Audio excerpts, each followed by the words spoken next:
Hey, welcome to your Unit 4 read-along. In this unit, you will be doing a project, and that project will be a sculpture. So let's read about it. Artists create three-dimensional sculptures that can be viewed from all sides. We call them sculptures in the round. Artists also make relief sculptures, sculptures that are raised from a flat surface and viewed from the front only. In this studio, you will work with clay to create sculptures based on artworks and techniques you studied in the Art of Ancient Times unit.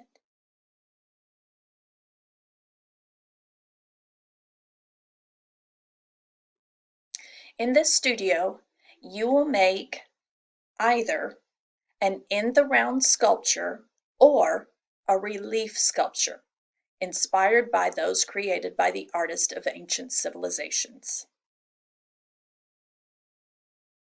You need to review the lesson guide to learn about the activities in this lesson. So if you click here, it will take you all the way through the tools that you need, the vocabulary, and what you need to do in order to do the project, and the things that you need to do in order to turn this project in. Okay, and that can all be found in this student guide, which was found right here.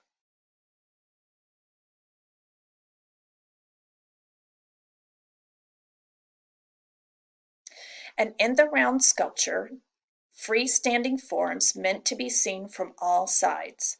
Look at each sculpture in the gallery and think about the pose of the figures and body parts, use of the contrapposto or other pose, proportion of body parts, realistic, exaggerated, or ideal characteristics, amount and style of detail, how the sculptor supported weak spots, suggested movement and facial expression, balance and harmony, attitude toward the human form, and the subjects depicted.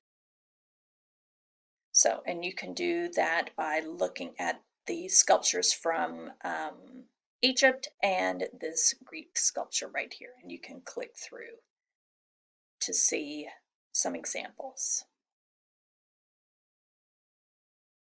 Relief sculptures are made by carving into a flat surface, such as a stone wall or column, and are meant to be viewed from the front. Compare the use of the following techniques in these sculptures. Sunken relief, figures are lower than the surface. Low relief, figures rise only slightly above the surface. Or high relief, figures rise higher from the surface and are undercut to appear detached. And you can click through here. This is sunken relief, this is low relief, this is low relief, and this is high relief. Study the figures in the gallery and think about how figures and body parts are posed, proportion, realistic, exaggerated, or ideal characteristics, depiction of setting, amount and style of detail.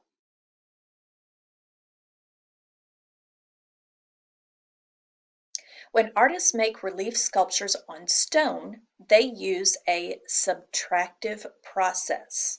And if you click on this, it will tell you what that means. A process of sculpting or carving in which the artist removes portions of the base material. They remove some of the stone. When the artists use clay, they can use either a subtractive or additive process. So if that was subtractive and they took it away, what do you think they do here? A process of creating sculpture in which the artist adds material to the base material. They can remove some of the clay or build up figures by adding clay. Artists can also make a mold for a relief sculpture and pour molten metal inside it. In this studio, you will be creating a clay relief sculpture or a clay in the round sculpture featuring a person. Shown here are examples of student projects. So here's an example of the relief. Here's an example of the in the round. To see some of the steps involved in creating a relief sculpture, select this. And this goes through and shows you step by step what to do in creating a relief sculpture. Oops, go away. Okay. To see some of the steps involved in creating an in the round sculpture, select this. And here you can see the steps for making, how to adhere one piece to the other, how to smooth things out, and then adding details.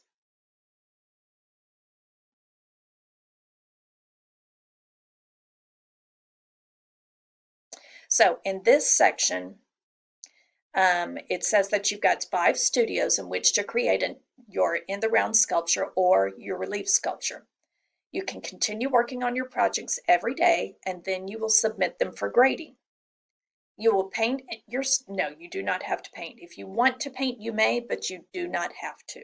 Okay, we're only asking for you to do either an in the round or a relief sculpture, your choice.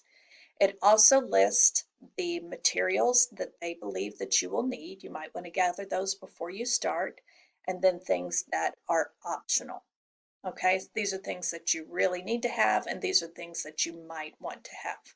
Also, let me show you that if you click on this Studio Instructions PDF, it will give you way more detailed instructions on what you need to do before you get started. And then it even gives you pictures, tells you how thick to make your clay, step by step. It will take you through the project.